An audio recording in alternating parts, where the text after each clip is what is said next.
Assalamualaikum warahmatullahi wabarakatuh. Alhamdulillah, selalu saja kita memuji Sang Pencipta Allah dengan penuh keyakinan bahwasanya kalimat Alhamdulillah adalah solusi dari segala problematika kehidupan kita. Dia akan memberikan kita jalan keluar dari permasalahan yang sedang kita hadapi, dan juga dia akan menambah segala kebutuhan nikmat yang sedang kita butuhkan untuk roda kehidupan di muka bumi ini. Karena Allah Subhanahu wa taala telah menjanjikan dalam kitabnya, la in syakartum la azidannakum wa la in kafartum inna adzabi lasyadid. Kalau kalian bersyukur aku akan tambah, dan kalau kalian kufur adabku sangat pedih. Selanjutnya kita panjatkan salam hormat kita, salawat dan taslim kepada Nabi besar Muhammad sallallahu alaihi wasallam, manusia terbaik yang telah dipilih oleh Allah Subhanahu wa taala untuk menutup risalah langit. Tidak lagi nabi dan rasul setelahnya. Dan manusia terbaik ini telah membawa kepada kita hukum halal haramnya Allah, sehingga kita punya panduan hidup, tahu mana boleh dan tidak boleh, mana yang diperintahkan dan dilarang oleh Sang Pencipta Allah. Oleh karena itu sangat wajar kita selalu mengucapkan salam hormat kepada beliau. Melanjutkan bedah buku kita, Kitab Minhajul Muslim tulis oleh Syekh Abu Bakar Jazair rahimahullah. Setelah panjang lebar membahas tentang masalah Jumat, dari keutamaan, fadilah, ya, dan apa saja harus dikerjakan oleh seorang muslim, maka kita akan masuk malam ini, semoga Allah berkahi materi ke-11 masih dalam bab solat. Solat witir, solat sunnah subuh, solat rawatib atau yang mengiringi solat wajib, dan solat sunnah mutlak. Mengenai solat witir, yang pertama hukum dan definisi solat witir. Solat witir termasuk solat sunnah yang dianjurkan sekali, dan tidak semestinya seorang muslim meninggalkannya dalam kondisi apapun. Dalam prakteknya, hendaklah seorang muslim menjadikan solat witir sebagai penutup solat sunnah malamnya yang dikerjakan setelah solat isya. Karena solat tersebut hanya 1 rakaat jumlah minimalnya, sehingga disebut dengan solat witir atau ganjil. Sampai sini dulu sebelum saya baca dalilnya. Witir artinya ganjil. Dan dalam hadis dikatakan, innallaha witrun yuhibbu witra. Allah itu ganjil, suka dengan sesuatu yang ganjil. Makanya para ulama salaf dari sahabat, dari tabi'in, mereka kalau makan, mereka ganjilkan. Misalnya makan bismillah, mereka lepaskan alhamdulillah. Itu minimal 3 kali sampai 5 kali. Abdullah bin Umar radhiyallahu anhu minum 1 gelas bisa sampai 11 kali. Bismillah minum, dilepas lagi alhamdulillah. Selalu dipilih angka ganjil. Karena dikatakan Allah Subhanahu wa taala suka dengan ganjil. Allah itu ganjil dan suka dengan yang ganjil, ya. Begitu juga dengan pada saat melakukan zikir. Kita tahu ada zikir Nabi SAW habis sholat 33 kali. Subhanallah, alhamdulillah, la ilaha illallah, wallahu akbar. Subhanallah, alhamdulillah, Allah akbar, masing-masing 33 kali. Begitu juga kita tahu, sebagian ulama mengatakan jumlah langit dan jumlah bumi. Disebutkan 7 lapis langit, 7 lapis bumi. Allah Subhanahu wa ta'ala seringkali menggunakan kalimat ganjil. Tetapi dalam masalah solat ini, solat witir disebutkan ganjil karena jumlah minimalnya, ini jumlah solat yang paling sedikit. Ada minimalnya 1 rakaat. Dan maksimal 3, ada riwayat yang menyebutkan 5 rakaat. Solat witir ini sangat dianjurkan. Kalau dalam madhab Hanafiyah atau Imam Abu Hanifah rahimahullah, beliau wajibkan. Satu-satunya solat sunnah diwajibkan adalah solat witir. Dan tentang masalah waktu yang paling baik, khilaf di antara ulama. Kapan witir dikerjakan paling afdal? Apakah sebelum tidur atau sesudah tidur? Ya, beranjak daripada hadis Nabi SAW yang pernah mendatangi rumah Abu Bakar dan Umar radhiyallahu anhuma. Beliau pernah mendatangi rumah Abu Bakar dan mendengarkan Abu Bakar sholat malam. Begitu juga dengan Umar. Kemudian Nabi SAW waktu ketemu sholat subuh bertanya kepada Abu Bakar, kapan kau witir hai Abu Bakar? Kata Abu Bakar, setelah isya ya Rasulullah. Jadi habis ba'diyah isya langsung sholat witir. Lalu Umar ditanya, kapan kau witir hai Umar? Kata Umar, aku witir di akhir malam ya Rasulullah, menjelang subuh. Maka Nabi SAW menunjuk Abu Bakar sambil mengatakan, orang ini mengambil agamanya dengan kehati-hatian. Ditunjuk Umar, orang ini mengambil agamanya dengan ketegasan. Maka beranjak daripada hadis ini, ulama berbeda pendapat tentang masalah mana lebih afdal, mengerjakan witir sebelum tidur atau sesudah tidur. Beranjak juga daripada hadis Abu Hurairah radhiyallahu anhu dan hadis Bukhari Muslim yang dia mengatakan, aku telah diwasiatkan kekasihku 3 hal tidak pernah aku tinggalkan selama aku hidup. 2 rakaat sholat duha, puasa 3 hari setiap bulan, dan aku tidak tidur malam hari kecuali aku sudah witir. Berarti memang ada perintah di sini mengerjakan sebelum witir, ya, atau sebelum tidur maksudnya. Dan aku witir sebelum tidur, ya pesan yang ketiga. Maka ulama mengambil sebuah kesimpulan dari khilaf ini adalah kalau seandainya seseorang khawatir dirinya tidak terbangun di malam hari, maka yang paling afdal solat setelah ba'diyah isya. Tapi kalau seseorang yakin dirinya akan bangun di akhir malam, maka lebih afdal dia takhirkan di akhir malam. Karena tetap saja keutamaan sepertiga malam lebih utama. Ya. Seperti itu kurang lebih gambaran sedikit dari poin 1 ini, tambahan yang tidak ditulis oleh Syekh Abu Bakar rahimahullah. Lalu beliau mengatakan intinya solat witir sangat ditekankan berdasarkan sabda Rasulullah SAW, salatul laylati mathna mathna, fa idha khashya ahadukum as-subha, salla rak'atan wahidatan tutiru lahu ma qad salla. Salat malam itu 2 rakaat. Dan jika salah seorang di antara kamu merasa khawatir bahwa salat subuh tiba, hendaklah ia salat 1 rakaat sebagai salat witir dari salat-salat sunnah yang dilakukannya. Hadis ini riwayat Bukhari nomor 473. Ya, artinya hadis ini menjelaskan kalau orang bangun tengah malam salat, maka lebih afdal dia salat witirnya di akhir malam. Tapi kalau dia khawatir, dia tidak terbiasa bangun salat malam, sesekali saja dia bangun, maka witirnya lebih baik dia kerjakan sebelum tidur. Dan termasuk solat-solat yang Nabi SAW tidak pernah tinggalkan walaupun dalam safar itu adalah solat qabliyah subuh atau sunatul fajr, nanti akan kita bahas itu. Kemudian insya Allah, kemudian yang kedua adalah solat malam dan solat tahajud. Juga dengan solat duha. Nabi SAW tidak pernah meninggalkan ini walaupun dalam keadaan safar. Yang beliau tinggalkan hanya solat-solat rawatib seperti qabliyah, ba'diyah, duhur dan qabliyah dan ba'diyah duhur, qabliyah asar, qabliyah dan ba'diyah maghrib dan qabliyah ba'diyah isya. Tapi subuh tetap beliau kerjakan. Poin nomor 2, solat sunnah yang dikerjakan sebelum solat witir. Di antara hal yang disunnahkan adalah mengerjakan solat sunnah terlebih dahulu sebelum ditutup dengan solat witir. 2 rakaat atau lebih hingga 10 rakaat. Lalu mengerjakan solat witir sebagaimana dilakukan oleh Nabi SAW, dijelaskan dalam salah satu hadis riwayat Muslim nomor 736.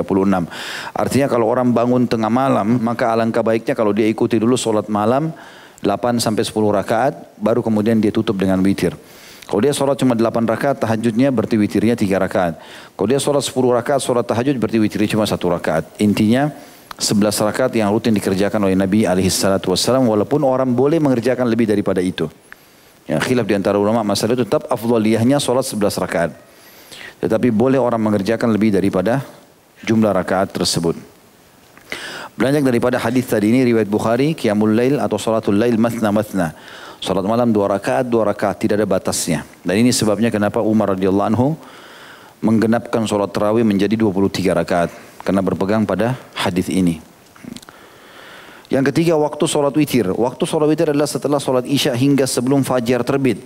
Tetapi mengerjakannya di penghulu malam lebih utama daripada di permulaannya. Kecuali bagi orang yang merasa khawatir tidak dapat bangun. Berdasarkan sabda Nabi SAW, "Man dhanna minkum alla yastayqidha akhiral laili falyutir awwalah. Wa man dhanna annahu yastayqidha akhirah falyutir akhirah. Fa inna salata akhiril laili mahdhuratun wa hiya afdal."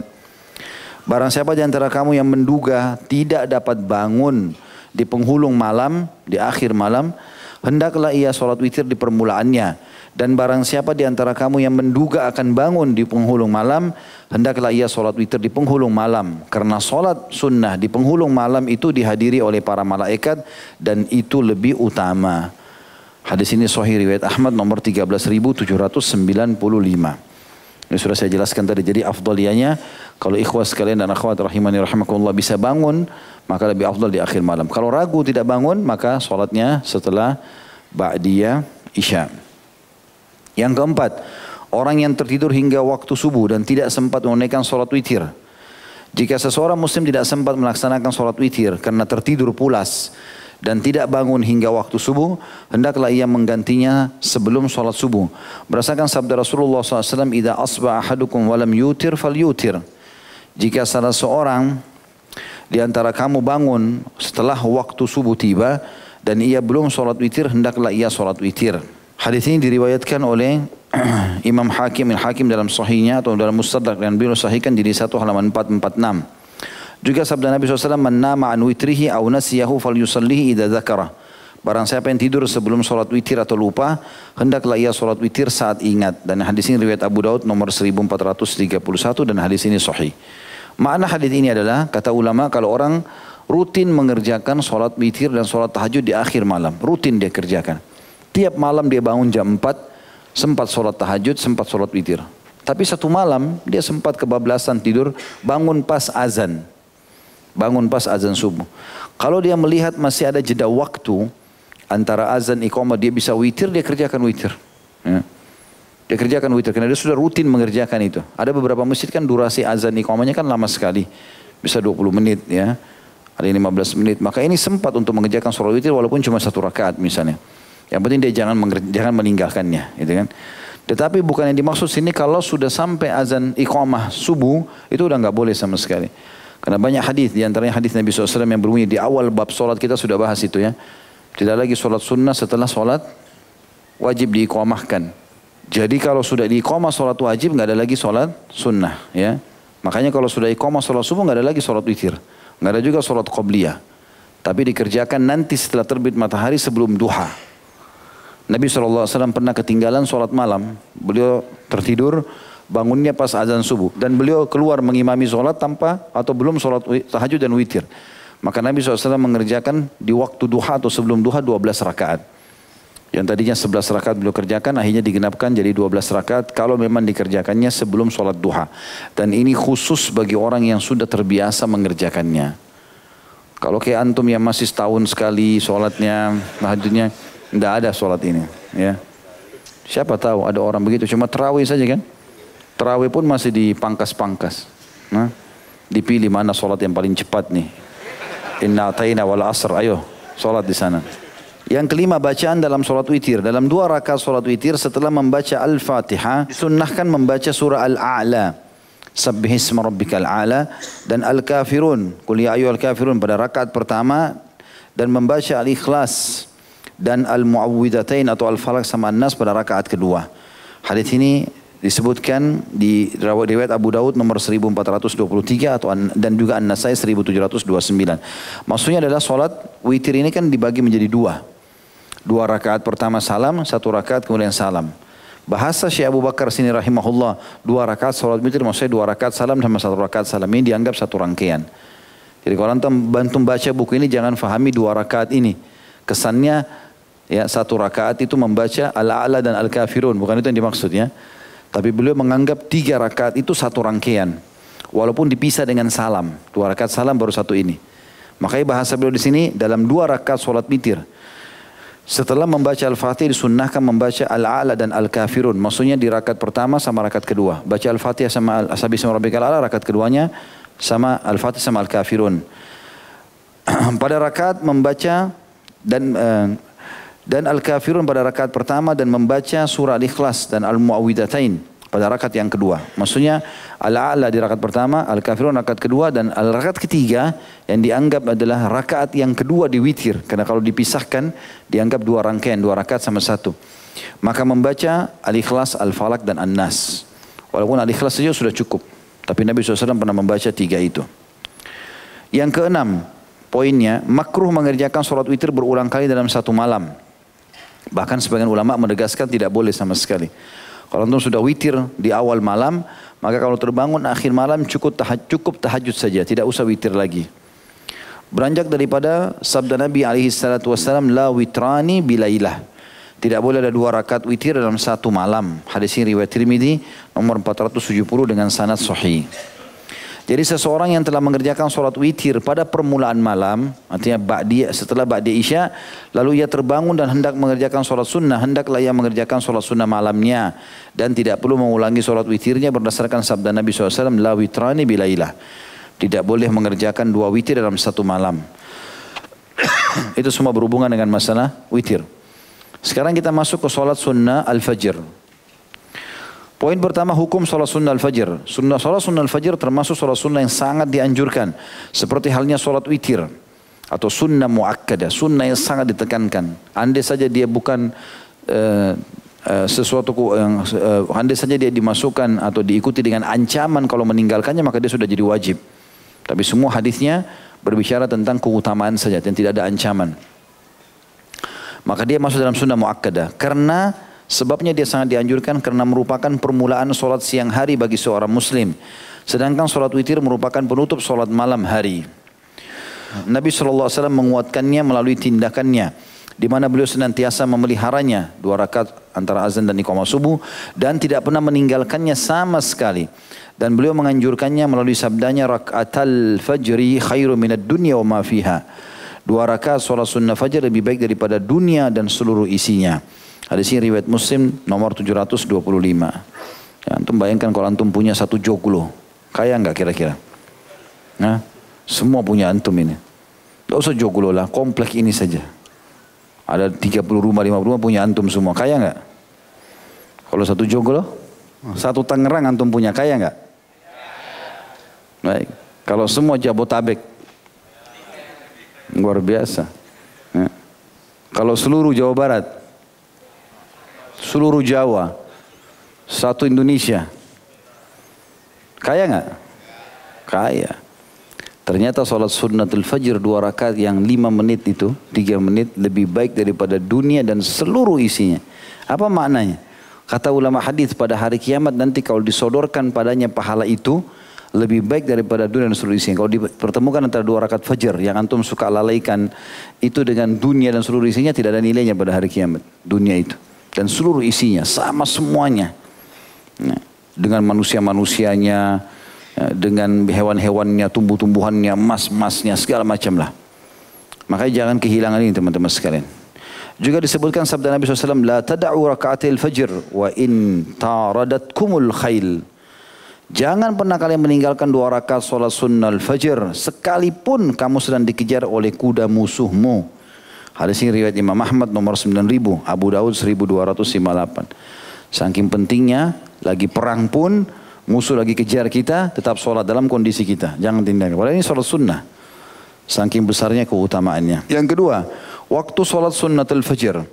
Adapun waktu pelaksanaan sholat sunnatul fajr adalah di antara terbit fajar dan sholat subuh. Bagi seseorang yang tertidur hingga matahari terbit atau lupa dan tidak sempat mengerjakannya, hendaklah ia mengerjakannya ketika ingat.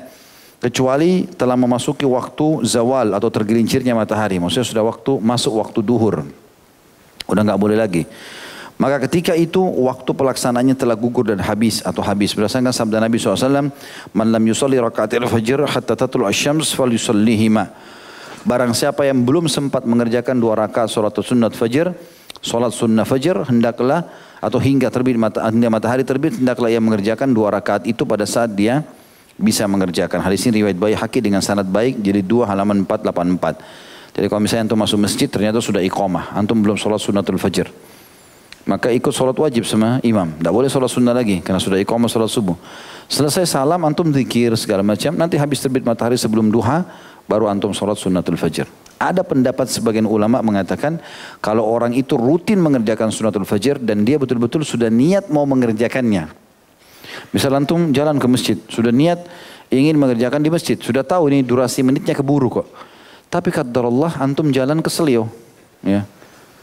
Atau misalnya antum tiba-tiba ditelepon, kalian sudah berumah tangga, telepon sama istri, kunci rumah ke bawah, mungkin ada tamu mau datang, ini orang tua mau datang segala macam. Kita kembali ke rumah, kasih kunci baru kita jalan lagi ke masjid. Tiba di masjid sudah iqamah, gitu. Maka kita sholat subuh, kemudian boleh dalam keadaan seperti ini orang kerjakan habis salam subuh langsung sholat sunnatul fajr.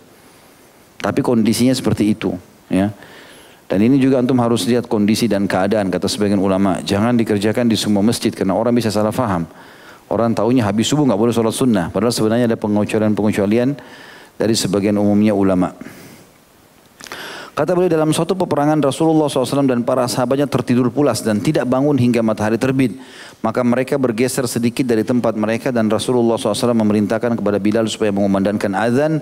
Lalu beliau mengerjakan 2 rakaat sholat sunnah sebelum sholat subuh. Lalu beliau berdiri dan mengerjakan sholat subuh.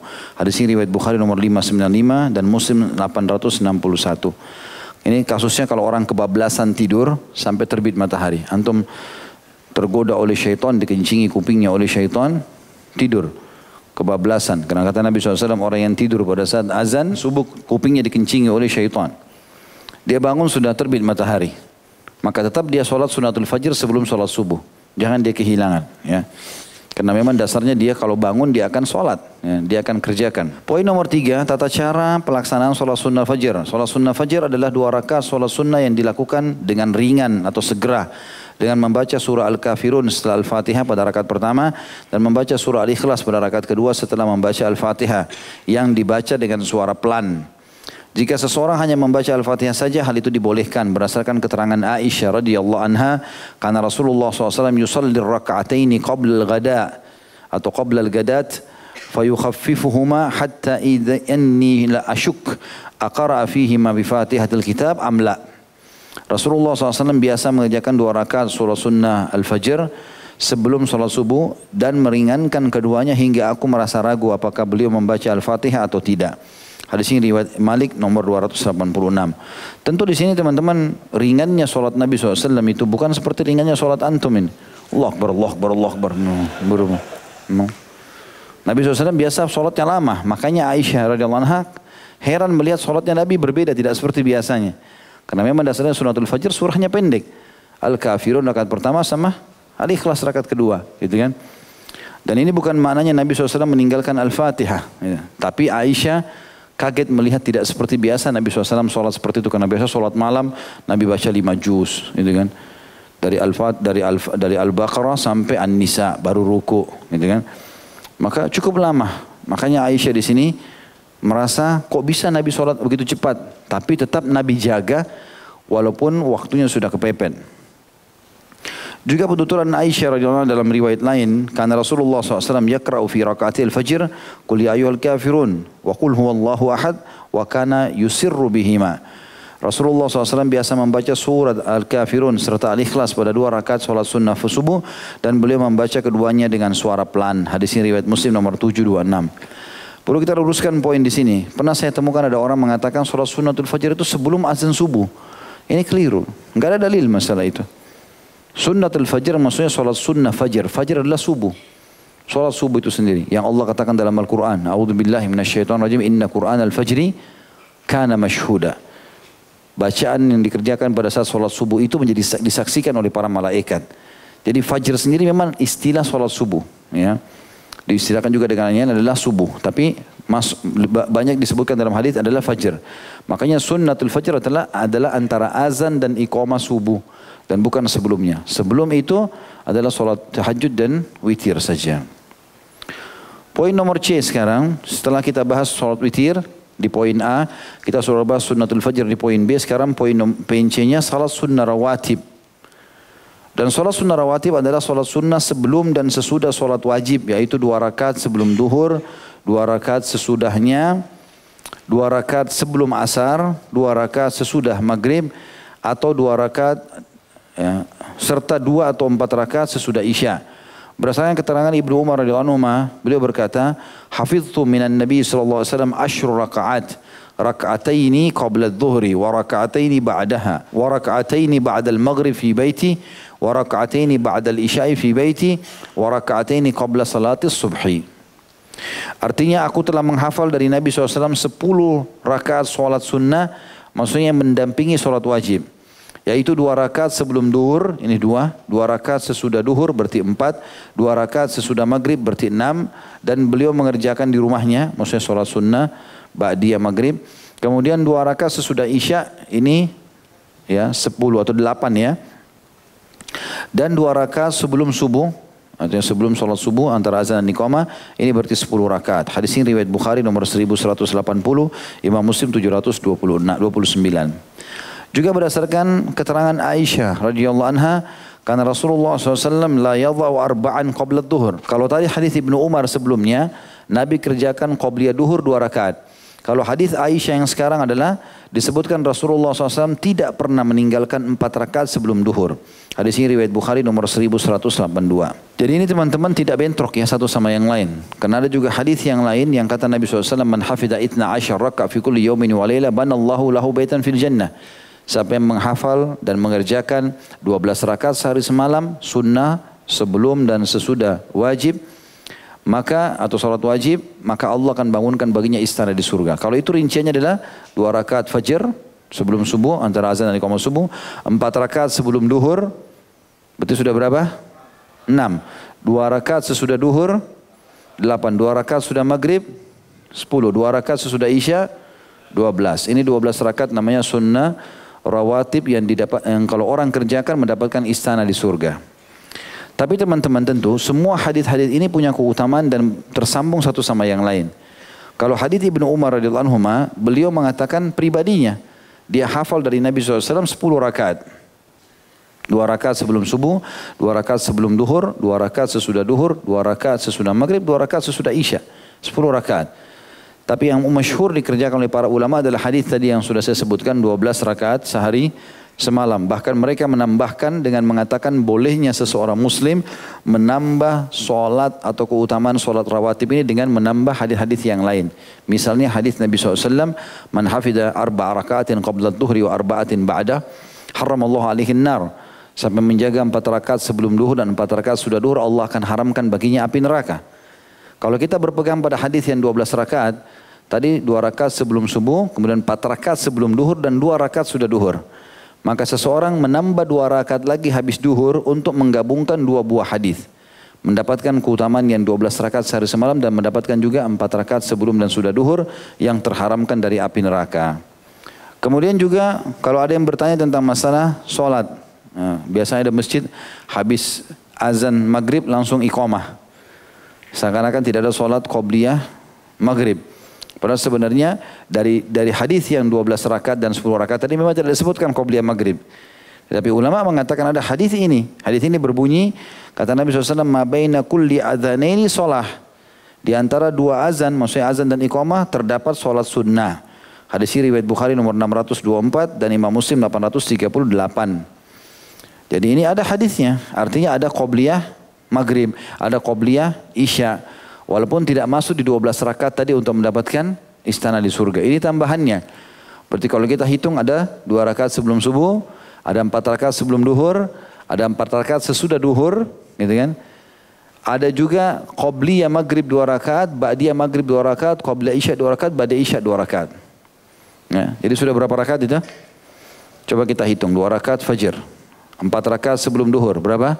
6. 4 rakaat sudah duhur, 10. 2 rakaat sebelum maghrib, 12. 2 rakaat sudah maghrib, 14. 2 rakaat sebelum isya, 16. 2 rakaat sesudah isya, 18 rakaat. Ditambah lagi, ya terakhir yang berhubungan dengan sholat qobliyah ini, atau ba'diyah ya, qobliyah tepatnya, adalah 4 rakaat sebelum asar. Ya. Berarti jumlahnya semua 22 rakaat. Ya. 22 rakaat. Tadi kan 18 tambah 4, 22. Beranjak daripada hadis ini yang kata Nabi SAW, rahimallahu imra'an shalla arba'an qabla al-asr. Semoga Allah merahmati orang yang menunaikan 4 rakaat salat sunnah sebelum asar. Hadis ini riwayat Tirmidzi nomor 430 dan hadisnya hasan. Berarti total semua kalau orang mau jaga itu 22 rakaat. Dia sudah dapatkan keutamaan istana di surga. Dia dapat keutamaan terharamkan dari api neraka. Dia dapat juga doa rahmatnya Nabi SAW karena mengerjakan 4 rakaat sebelum asar. Poin D, solat tatawu atau solat sunnah mutlak ini sama. Tatawu artinya tambahan, mutlak juga adalah sesuatu yang dikerjakan kapan saja orang mau. Ya, nanti akan ada penjelasan tentang jenis-jenisnya ya. Poin nomor 1 di poin D ini adalah keutamaan solat tatawu atau solat sunnah mutlak. Dalam solat sunnah mutlak terkandung suatu keutamaan yang besar. Sebagaimana Rasulullah SAW bersabda, ma adinallahu li'abdin fi syai'in afdala min raka'ataini yusallihima wa innal birra la yudharra ala ra'sil abdi madama fi salatih. Allah tidak mengizinkan dengan mendengar dan menerima suatu ibadah terhadap seorang hamba atau dari seorang hamba yang lebih utama daripada 2 rakaat solat sunnah yang akan dikerjakannya. Dan sungguhnya kebaikan akan ditaburkan di atas kepala seorang hamba selama ia masih dalam sholatnya. Hadis ini sahih riwayat Tirmidzi nomor 2911. Juga sabda Rasulullah SAW yang ditujukan kepada seseorang yang bertanya mengenai amalan yang dapat menyandingkannya dengan beliau kelak di surga. Jadi ada seorang sahabat bilang, ya Rasulullah, doakan saya supaya saya bersama Anda di surga. Kata Nabi SAW, ada permintaan lain? Dia bilang tidak ada. Sampai 3 kali. Hanya Nabi SAW mengatakan, a'inni ala nafsika bikathratis sujud. Bantulah aku untuk memperoleh keinginanmu dengan memperbanyak sujud. Hadis riwayat Muslim nomor 489. Poin nomor 2, hikmah sholat sunnah mutlak. Adapun di antara hikmah sholat sunnah mutlak adalah menambal kekurangan dalam sholat wajib.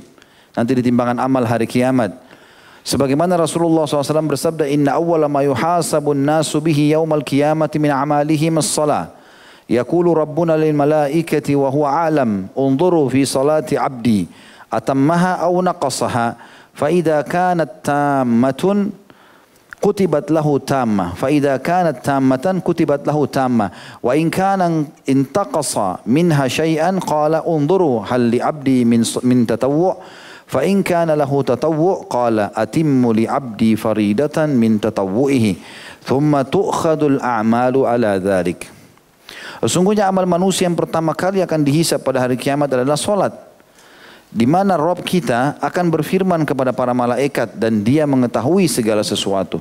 Artinya Allah tanya malaikat, tapi Allah sudah tahu. Lihatlah solat hambaku, apakah telah sempurna atau masih ada kekurangan? Jika sempurna, niscaya ditulis telah sempurna. Tetapi jika masih ada kekurangan, niscaya Allah berfirman, lihatlah apakah pada hambaku terdapat sholat sunnah. Jika padanya terdapat sholat sunnah, maka Allah berfirman, sempurnakanlah kekurangan dalam sholat wajib hambaku dengan sholat sunnahnya. Kemudian dilakukan hisab pada amal lainnya ya sesuai dengan hal tersebut. Hadis ini riwayat Abu Daud nomor 864, Ahmad 9210. Ya, artinya kalau sholat sunnahnya, sholat wajibnya kurang, sholat sunnah mutlak dan tatawu ini akan melengkapkan kekurangan tersebut. Yang ketiga, waktu sholat sunnah mutlak. Malam dan siang adalah waktu untuk mengerjakan sholat sunnah mutlak. Selain 5 waktu yang tidak ada sholat sunnah di dalamnya, yaitu setelah terbit fajar hingga terbit matahari. Ini nggak boleh untuk sholat sunnah mutlak. Ya. Jadi habis subuh, habis iqamah subuh sampai terbit matahari. Ini karena iblis mengeluarkan tanduknya dan para pengikutnya sedang sujud kepadanya. Kecuali tadi saya bilang pendapat kecil di antara ulama atau sebagian kecil yang mengatakan boleh sholat sunnatul fajar setelah salam sholat wajib kalau dia rutin mengerjakan. Dan sudah niat mau mengerjakan tapi terhalangi dengan udzur. Yang kedua, dari terbit matahari hingga matahari naik sekitar 1 tombak atau sepenggalannya. Ya. Artinya ada orang kadang-kadang langit masih sedikit samar-samar, belum terang dia sudah sholat sunnah. Semestinya belum boleh di situ. Ya. Yang ketiga, tengah hari hingga matahari tergelincir. Sebagian ulama mengatakan ini kurang lebih setengah jam sebelum duhur. 20 menit ya. Seperti itulah ini waktu yang dilarang sholat sunnah. Yang keempat, sehabis waktu sholat asar hingga sinar matahari berwarna kekuning-kuningan. Artinya sampai menjelang maghrib nanti. Kemudian yang kelima, ketika sinar matahari berwarna kuning-kuningan hingga matahari terbenam. Intinya 2D sama E ini tidak boleh sholat habis asar sampai terbenam matahari. Ketentuan tersebut berdasarkan sabda Rasulullah SAW yang ditujukan kepada Amr bin Abasa radhiyallahu anhu yang bertanya kepada beliau mengenai waktu sholat. Seraya bersabda, "Shalla salat as-subhi, thumma aqsur anis salati hatta tatlu'a asy-syamsu tartafi', fa innaha tatlu'u baina qarnay syaitanin wa hina idzin yasjudu laha al-kuffar. ثم صلي فإن الصلاة مشهودة محظورة حتى يستقل الظل بالرمح ثم اقصر عن الصلاة فإنه حينئذ تسجر جهنم أي يوقد فإذا أقبل الفيء فصلي فإن الصلاة مشهودة محظورة حتى تصلي العصر ثم أقصر atau summa aqsur ya, bisa juga dibaca summa aqsir anis salati hatta taghrub asy-syamsu fa innaha taghrubu baina qarnay syaitanin wa hina idzin yasjudu lahal kuffar. Kerjakanlah salat subuh, kemudian setelah itu tahanlah dirimu dari salat hingga matahari terbit dan meninggi. Maksudnya antara subuh sampai terbit matahari jangan salat. Karena matahari itu terbit di antara 2 tanduk syaitan dan saat itu orang-orang kafir sedang sujud kepadanya. Jadi biasanya penyembah-penyembah iblis itu, iblis suka menaruh tanduknya di antara matahari. Jadi kesannya matahari ada di tengah-tengah kepalanya, padahal menipu. Ya. Jadi kesannya di antara 2 tanduknya. Lalu dikatakan di situ, kemudian sholatlah kamu, karena sholat pada saat itu disaksikan serta dihadiri oleh para malaikat. Maksudnya setelah terbit matahari di waktu duha ya. Hingga panjang bayangan sebuah tombak sama dengan panjang aslinya. Maksudnya pas sebelum duhur. Kalau kita tancapkan tombak, nggak ada bayangannya sama sekali. Karena matahari di tengah-tengah kepala. Itu tidak boleh sholat di sini. Setelah itu tahanlah dirimu dari solat, karena pada saat itu neraka jahanam lagi dinyalakan. Kemudian setelah panjang, bayangan melebihi panjang aslinya, bergelincir sedikit matahari nanti akan kelihatan. Ya. Tombak itu bayangannya kelihatan. Setelah panjang bayangan melebihi panjang aslinya, panjang tongkatnya, maka solatlah kamu. Karena solat pada saat itu disaksikan atau serta dihadiri para malaikat hingga kamu solat asar. Maksudnya antara duhur asar silakan solat sunnah, bebas. Setelah itu tahanlah dirimu dari solat hingga matahari terbenam. Habis asar nggak boleh solat sunnah. Karena matahari itu terbenam di antara kedua tanduk syaitan. Ya. Jadi syaitan suka taruh, saya bilang tadi tanduknya, dan kesannya matahari ada di kepalanya. Padahal menipu orang. Dan pada saat itu orang-orang kafir sedang sujud kepadanya. Hadis ini riwayat Muslim nomor 832. Poin nomor 4, mengerjakan sholat sunnah mutlak sambil duduk. Sholat sunnah boleh dilakukan sambil duduk. Hanya saja pahala orang yang mengerjakannya sambil duduk setengah dari pahala orang yang mengerjakannya sambil berdiri.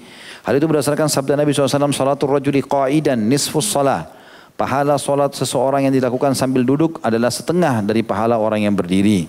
Hadis ini riwayat Abu Daud nomor 950, An-Nasai 1659. Sekarang kita masuk ke intinya adalah macam-macam solat tatawu atau solat sunnah ini. Yang pertama, solat sunnah tahiyat masjid.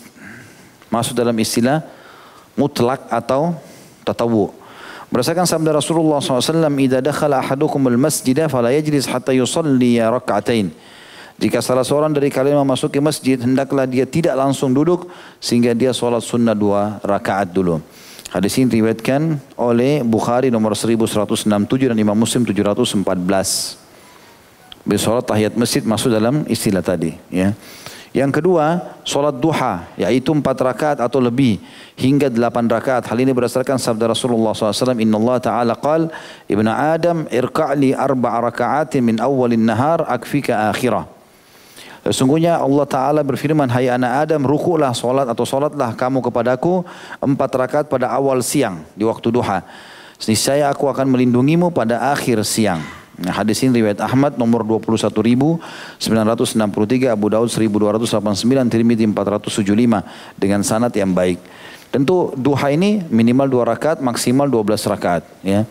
Kalau 2 rakaat hadisnya masyhur, hadis Bukhari. Dalam tubuh manusia ada 360 sendi. Yang setiap hari manusia harus bersedekah untuk menjaga keamanan sendinya itu. Dan 2 rakaat solat duha menutupi sedekah 360 sendi. Kalau 4 rakaatnya adalah hadisnya ini. Yang diriwayatkan Imam Ahmad tadi, Abu Daud dan juga Tirmidzi. Allah SWT berfirman, hai anak Adam, rukuklah untukku di awal pagi.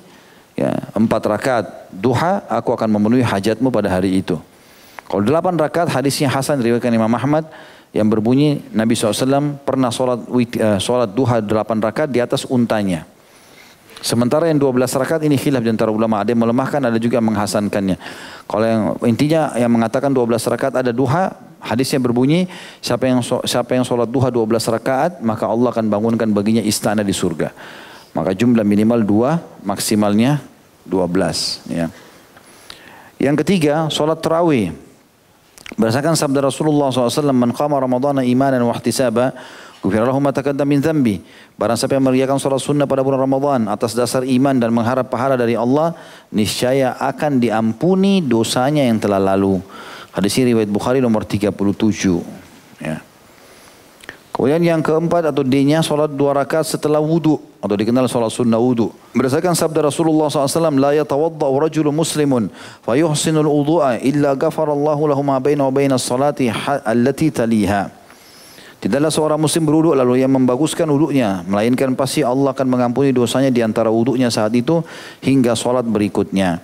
Hadis ini diriwayatkan Imam Muslim nomor 227.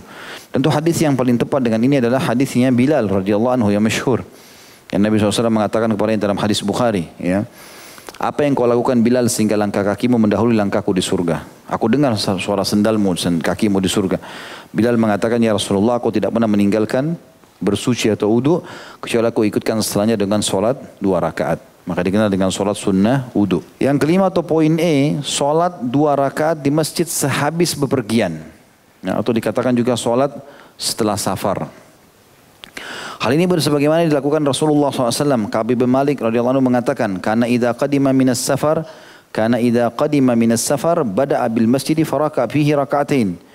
Kebiasaan Rasulullah SAW apabila datang dari pepergian adalah beliau memulainya dengan solat sunnah di masjid, lalu ruku atau solat 2 rakaat di dalamnya. Hadis ini riwayat Bukhari nomor 3088 dan Imam Muslim 716.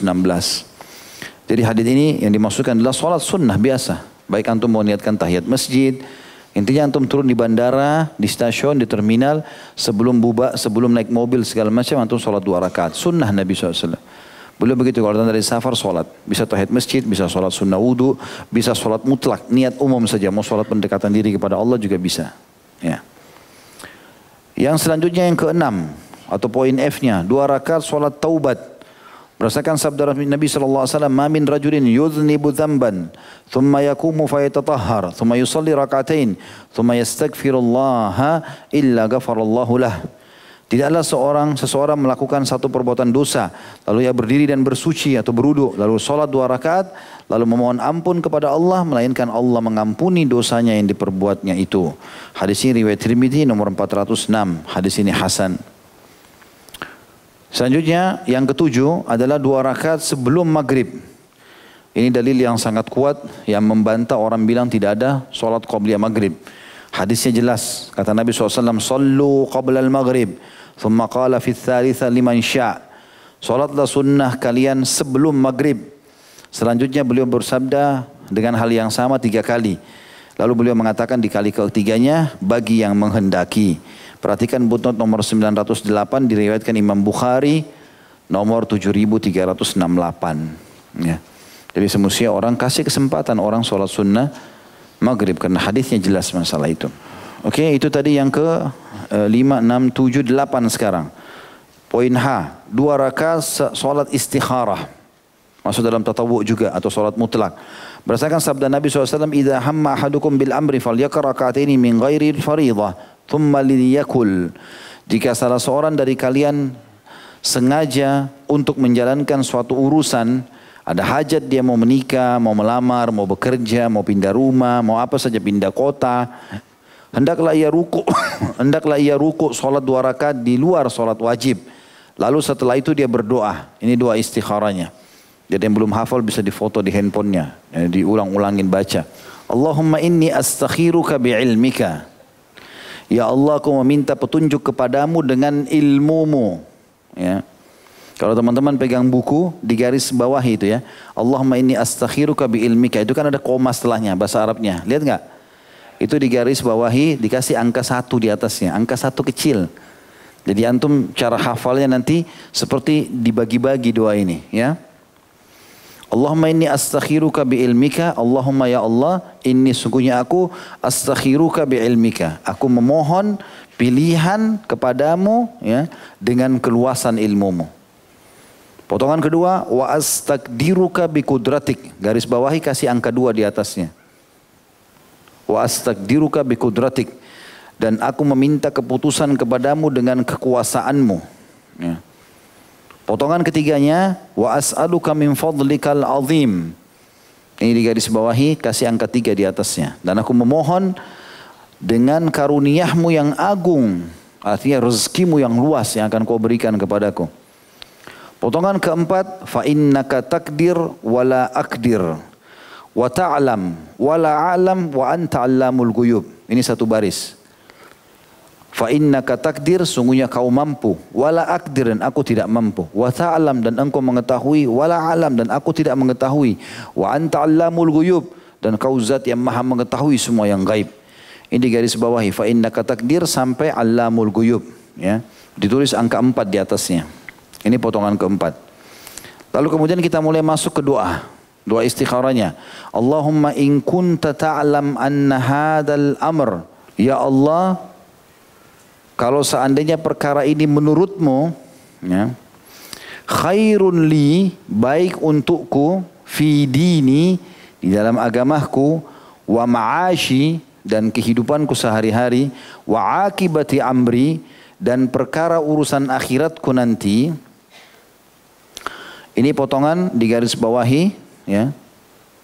In kunta ta'lam anna hadzal amr khairun li fi dini wa ma'ashi wa akibatu amri. Ini di garis bawahi dikasih angka 5. Khusus di sini teman-teman di kalimat amr, hadal amr. Lihat nggak? Jelas nggak lihat itu? Allahumma in kunta ta'alam anna hadal amr. Ya. Antara kalimat amra dan khair itu antum tuh kasih titik-titik kecil. Di buku antum kasih titik-titik kecil. Di situ antum boleh sebutkan hajat antum. Ya, sebagian ulama menganjurkan doa ini dibaca setelah salam sehingga antum bisa masukkan dalam bahasa Indonesia pun. Misalnya antum bilang Allahumma in kunta ta'alam anna hadzal amr, lalu langsung bilang pernikahan saya sama fulana, ya. Pekerjaan saya di perusahaan ini, pindah rumah saya di sana, persahabatan saya sama si fulan, gitu kan. Baru masuk ke khairun li, baik untukku. Jadi di situ antara amr dan khair masukkan hajat kita. Jelas nggak? Baik. Cepat sekali. Baiklah. Lalu kita masuk ke potongan ke-6 dari doa ini. Faqdurhu li wa yassirhu li thumma barik li fi. Kalau antum mau lebih baik sebenarnya ini masuk dalam potongan ke-5. Jangan dipisahkan, tidak apa-apa, masuk nomor 5 aja. Tadi kan in kunta ta'alam anna hadzal amr, masukkan hajat kita apa? Khairun li fi dini wa ma'ashi wa akibati amri. Lalu sambung, faqdurhu li, ya Allah takdirkanlah dia untukku, wa yassirhu li, mudahkan dia untukku, thumma barik li fi, dan berkahi aku padanya. Maksudnya berkah selalu cukup. Ini semua masuk dalam satu rangkaian poin nomor 5, potongan nomor 5 di doa ini. Ya. Kemudian potongan yang ke-6-nya, wa in kunta ta'alam anna hadzal amr, ini mirip dengan tadi ya. Cuma bedanya ini, kalau seandainya ya Allah sesuai dengan ilmumu bahwa perkara ini, ya titik-titik di situ. Kalimat anna hadzal amr titik-titik, sebutkan hajat antum. Pernikahan saya sama fulan, sama fulana, pindah kerja, segala macam. Syarrun li, buruk untukku. Ya. Fi dini, di dalam urusan agamaku. Wa ma'ashi, dan kehidupanku sehari-hari. Wa akibati amri, dan urusanku nanti di akhirat. Fasrifhu anni, alihkan aku darinya. Ya. Itu terjemahannya juga benar. Maka palingkanlah ia dariku. Artinya buat aku jadi tidak suka.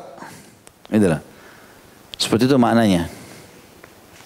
Kemudian wasrifni anhu, dan juga palingkan ia dari aku. Ya.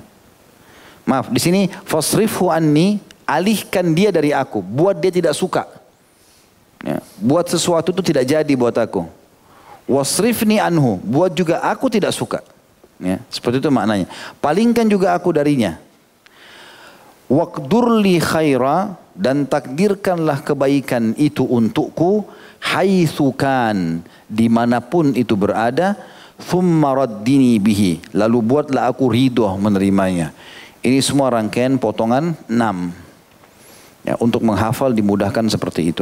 Kalaupun tidak hafal, intinya teman-teman dalam hadis yang sahih riwayat Bukhari, kata para sahabat, kami diajarkan oleh Nabi SAW istikharah sebagaimana kami diajarkan ayat-ayat Al-Quran oleh Nabi SAW. Karena pentingnya. Sampai perkara-perkara kecil pun mereka istikharahkan. Karena sebagian ulama mengatakan istikharah adalah jalan pintasnya doa. Dengan istikharah antum seperti minta segera Allah kasih jawaban. Dikatakan hendaklah pelakunya menyebutkan hajatnya. Maaf, tadi itu putnot nomor 909 adalah hadis Bukhari nomor 6382. Doa istikharah itu disebutkan dalam hadis Bukhari nomor 6382. Kata beliau, hendaklah pelakunya menyebutkan hajatnya pada saat menyebutkan anna hadzal amr, bahwa urusan ini. Ada putnot juga di situ di bawah ditulis nomor 910. Salat istikharah tidak boleh dilakukan kecuali untuk hal-hal yang dibolehkan. Karena hal-hal yang diwajibkan telah diperintahkan dan hal-hal yang diharamkan telah dilarang. Seorang muslim tidak perlu salat istikharah untuk hal-hal yang telah diwajibkan, menunaikannya, atau untuk hal-hal yang diperintahkan meninggalkannya. Misal antum sudah mampu haji, ya, sudah mampu waktu, sudah bisa mendaftar, sudah ada duit, tidak usah istikharah. Karena haji wajib. Tidak usah antum istikharah, saya salat duhur atau enggak ya. Karena salat duhur wajib. Iya enggak? Istikharah puasa Ramadan atau enggak ya? Istikharah zakat atau enggak? Enggak ada istikharah pada hal yang wajib. Jelas enggak? Sebagaimana juga tidak ada istikharah teman-teman kalau bertemu antara sesuatu yang baik dengan sesuatu yang buruk. Misal, antum dikasih pilihan tinggal di kota Nabi Madinah dengan tinggal di kota mana di ujung dunia yang tidak jelas. Tidak usah istikharah. Jelas Madinah antum pilih. Pernah ada seorang ikhwah begitu bertanya kepada saya, Ustaz, saya bingung antara mau tinggal di Madinah lanjutin kuliah, waktu itu dia masih kuliah, dengan saya pulang ke Indonesia. Ya akhi, ente mau istikharah, saya mau istikharah dulu. Tidak usah untuk istikharah. Bagaimana mau bedakan antara Madinah dengan Indonesia? Nggak bisa ketemu lah. Jelas-jelas dia dapat beasiswa, udah lagi kuliah sana, ya sabar, laluin gitu kan. Nggak ada istikharah pada hal yang lebih baik kepada hal yang biasa, nggak bisa lagi, gitu kan? Nah, ini yang dimaksud di sini. Juga tidak ada istikharah pada hal-hal yang haram. Zina istikharah dulu, nggak ada istikharah. Ya? Ini mau keluar sama pacar, istikharah dulu ah, nggak ada istikharah. Karena pergi keluar berdua pacaran dosa, jelas zina, nggak boleh. Baik, kemudian selanjutnya poin I-nya, berarti di sini yang ke 9, sholat hajat menurut beliau di sini ya. Walaupun ini adalah dilemahkan oleh umumnya ulama, tapi Syekh Abu Bakar rahimahullah mengangkat di bukunya karena kita bedah buku beliau maka kita bahas ini ya. Jika seorang muslim hendak memenuhi hajatnya, hendaklah ia berwudu serta sholat 2 rakaat kemudian memohon hajatnya kepada Allah SWT berdasarkan sabda Rasulullah SAW, "Man tawadda fa asbagal wudu'a thumma shalla rak'ataini yutimmuhuma a'tahu Allahu ma sa'ala mu'ajjalan aw mu'akhkhara." Ya, artinya barang siapa yang berwudu lalu dia menyempurnakan wudunya kemudian sholat 2 rakaat dengan menyempurnakan keduanya, niscaya Allah akan memberi apa yang ia mohon atau apa yang dimohonkannya baik dalam waktu dekat ataupun dalam waktu yang ditangguhkan. Hadis ini riwayat Ahmad nomor 26.951 dengan sanad sahih. Ini menurut Syekh Abu Bakar rahimahullah, dan sebagian ulama mengatakan ada sholat ini, sebagian lagi mengatakan tidak ada. Yang melemahkan hadisnya mengatakan tidak ada. Intinya dia khilaf di antara ulama ya. Kalau yang mau sudah pasti sholat istikharah tadi, nggak ada khilaf di antara mereka tentang kesahihannya. Yang ke-10, sholat tasbih 4 rakaat. Setelah membaca Al-Fatihah dan surah, hendaklah membaca Subhanallah, walhamdulillah, wala ilaha illallah, wallahu akbar. Maha suci Allah dan segala puji bagi Allah, dan tidak ada Tuhan yang berhak disembah melainkan Allah, Allah maha besar. Sebanyak 15 kali ya, setelah membaca Al-Fatihah, membaca surah misalnya Qul Huwallahu Ahad, lalu sebelum ruku baca Subhanallah, alhamdulillah, wa la ilaha illallah, Allahu akbar 15 kali. Kemudian ruku. Pada saat ruku baca dulu 2 ruku, Subhana rabbil azim, Subhana rabbil azim, Subhana rabbil azim, baru kita baca Subhanallah, alhamdulillah, wa la ilaha illallah, Allahu akbar 10 kali. Kemudian bangun dari ruku. I'tidal, sami Allahu liman hamidah, rabbana walakal hamdu mil'us samawati min ardi mil'u ma syi'ta min syai'in ba'd, lalu kita baca subhanallah alhamdulillah wa la ilaha illallah Allahu akbar 10 kali. Berarti tadi sebelum ruku 15, pada saat ruku 10, bangun dari ruku sudah berapa? 35. Benar enggak? Nah, iya. Terus kemudian sujud ya. Pada saat sujud, membaca dulu 2 sujud, subhana rabbi a'la 3 kali, kemudian baca subhanallah, alhamdulillah, wa la ilaha illallah, Allahu akbar. Ini dibaca 10 kali. Sudah berapa? 45. Kemudian duduk di antara 2 sujud. Setelah baca rabbi ghfirli warhamni wajburni warfa'ni warzuqni, kemudian kita baca subhanallah, alhamdulillah, wa la ilaha illallah, Allahu akbar 10 kali lagi. Sudah berapa? 55. Kemudian sujud lagi. Setelah 2 sujud, baca lagi subhanallah, alhamdulillah, wa la ilaha illallah, Allahu akbar 10 kali. Sudah berapa? 65. Terakhir, sebelum antum berdiri ke rakaat kedua, duduk dulu. Sebelum berdiri rakaat kedua, duduk dulu. Duduk saja. Pas dari sujud kedua, biasanya kan orang duduk sebentar langsung berdiri. Ini duduk dulu. Baca 10 kali. Berarti berapa jumlahnya? 75. Ini hadisnya. Ya. Disebutkan Nabi SAW kepada pamannya. Dan hadis ini disahihkan oleh sebagian ulama ya. Disahihkan oleh sebagian ulama. Dan ini dipakai oleh umumnya orang-orang yang berpegang pada hadis ini tentang disahihkannya. Dan hadis ini Nabi SAW berkata kepada pamannya, wahai pamanku, kerjakanlah sholat ini sekali sepekan, setiap Jumat sepekan sekali. Kalau kau nggak bisa, kerjakanlah sebulan sekali. Kalau kau tidak bisa, setahun sekali. Kalau kau tidak bisa, sekali seumur hidupmu. Nabi SAW berkata kepada pamannya, ya Abbas, ya Ammah, ala u'tiq, hai pamanku, hai Abbas, hai pamanku, maukah engkau aku beritahukan sesuatu? Selanjutnya beliau memberitahukan tata cara solat tasbih kepada pamannya seperti tadi, 75 kali baca tasbih. Lalu beliau bersabda, ini istata'ta an tusalliha fi kulli yaumin marratan fafa'al. Ini tadi yang belum saya sebutkan ya. Kata Nabi SAW, jika engkau mampu lakukan setiap hari, satu kali lakukanlah. Fa in lam tastati fa fi kulli jum'ah marrah. Kalau kau tidak mampu setiap hari maka minimal setiap Jumat sekali. Fa in lam taf'al fa fi kulli sanatin marrah. Kalau kau tidak bisa juga lakukan setahun sekali. Fa in lam taf'al fa fi umrika marrah. Kalau kau tidak bisa lakukan pun seumur hidup sekali. Yang ke-11, sujud syukur. Jika seseorang muslim mendapatkan suatu nikmat, misalnya memperoleh sesuatu yang diinginkannya atau terhindar dari musibah, hendaklah ia bersujud kepada Allah SWT sebagai ungkapan rasa syukur atas karunia nikmatnya. Karena ketika Rasulullah SAW mendapatkan sesuatu yang membahagiakannya atau menyenangkannya, maka beliau bersujud sebagai ungkapan rasa syukur kepada Allah yang Maha Tinggi. Karena itu saat Jibril datang kepada Nabi SAW dan berkata, man shalla alaika salatan sallallahu alaihi biha asyara. Barang siapa yang membaca salawat kepadamu satu kali, sallallahu alaihi wasallam, niscaya Allah akan membaca salawat atau mencurahkan rahmat kepadanya 10 kali, maka beliau sujud kepada Allah sebagai ungkapan rasa syukur kepada Allah Subhanahu wa taala. Hadis riwayat Ahmad nomor 1667. Tapi khusus masalah sujud syukur ini tidak ada kewajiban suci. Wudu enggak usah. Ya, tinggal menghadap kiblat, sujud. Yang penting aurat kita tertutup. Ya. Begitu juga yang selanjutnya yang ke-12 masalah sujud tilawah. Jadi kalau kita baca ayat-ayat Al-Quran ada kalimat wasjud, ya, fasjud misalnya, sujudlah, maka itu sunnahnya sujud. Disunnahkan berdasarkan sabda Nabi SAW, idza qara ibnu Adam as-sajdata i'tazala asy-syaitanu yabki yaqul ya wailah umira bis-sujudi fasajad falahul jannah wa umirtu bis-sujudi fa asaitu faliyan nar.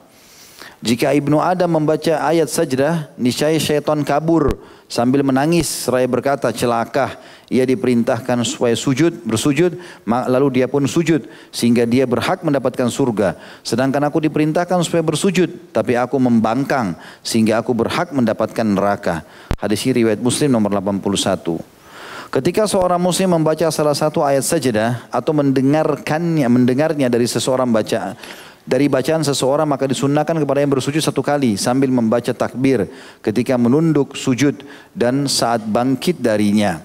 Dan dalam sujudnya membaca sajada wajhi lilladzi khalaqahu wa sawwara wa syaqqa sam'ahu wa basara bihaulihi wa quwwatihi fatabarakallahu ahsanul khaliqin.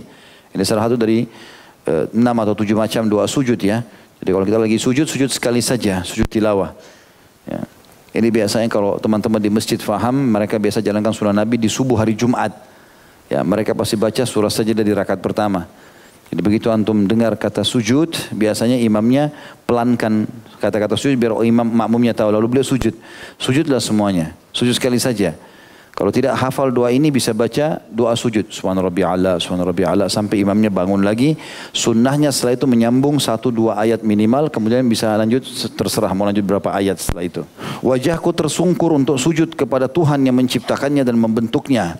Dan yang membuka pendengarannya dan penglihatannya, maksudnya ada lubangnya di kuping dan juga ada sobekan di mata ini.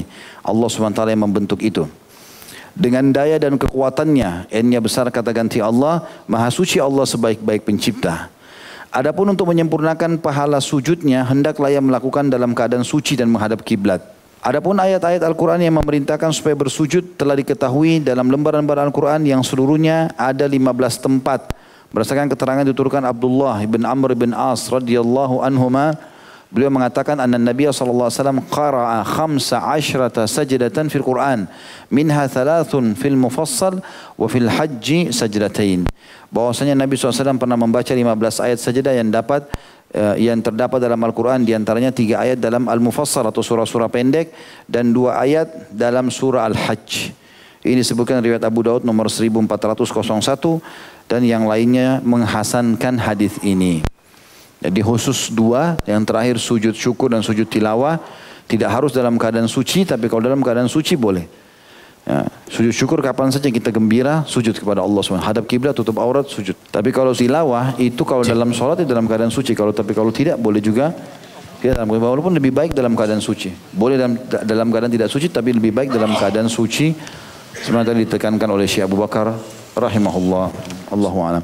Baik, begitu saja, mudah-mudahan bermanfaat karena sudah menjelang 9:30 malam. Subhanakallahumma bihamdika, asyhadu an la ilaha illa anta astaghfiruka wa atubu ilaik. Wassalamualaikum warahmatullahi wabarakatuh.